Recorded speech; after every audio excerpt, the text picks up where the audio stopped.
Hi అండి, welcome to Raj traveller. రీసెంట్గా అమలాపురం నుండి గుంటూరు వస్తున్నప్పుడు మొగల్తూరులో చిరంజీవి గారి ఇంటి దగ్గర అయితే ఆగడం జరిగిందండి. ఇప్పుడు మనం చూస్తున్నది చిరంజీవి గారు పుట్టిన ఇల్లు. చాలామంది ఈ ఇంటిని ఆయన సొంత ఇల్లు అంటారు, కానీ ఇది వారి మేనమామ గారిది. ఇక్కడ కేవలం ఆయన పుట్టారు, అందుకనే చాలామంది ఇది సొంత ఇల్లుగా అయితే భావిస్తుంటారు. దీని మీద పెద్ద కాంట్రవర్సీ కూడా నడిచింది. లైబ్రరీకి అడిగితే ఇవ్వలేదు అనేసి. ఇది చాలా కాలం క్రితమే వేరే వాళ్ళు కొనుగోలు చేశారంట. అయితే ఆయన చిరంజీవి గారి మీద అభిమానంతో వారైతే ఆ ఇంటిని పడగొట్టకుండా అలాగే ఉంచారు. మనం ఎదురుగా చూడవచ్చు చిరంజీవి గారి బొమ్మని. ఇది కేవలం ఆయన పుట్టిన ఊరు, పుట్టిన ఇల్లు మాత్రమే.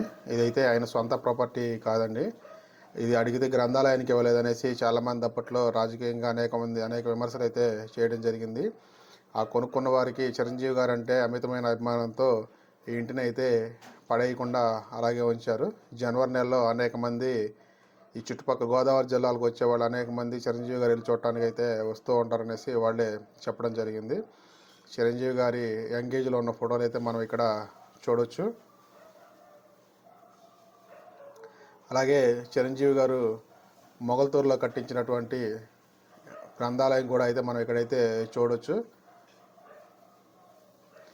అనేక మంది ఈ గ్రంథాలయం విషయాల్లో చాలా విమర్శలు అయితే చేస్తూ ఉంటారు. మనం ఒకసారి ఇక్కడైతే గమనించవచ్చు. Please like, share, subscribe Raj traveller.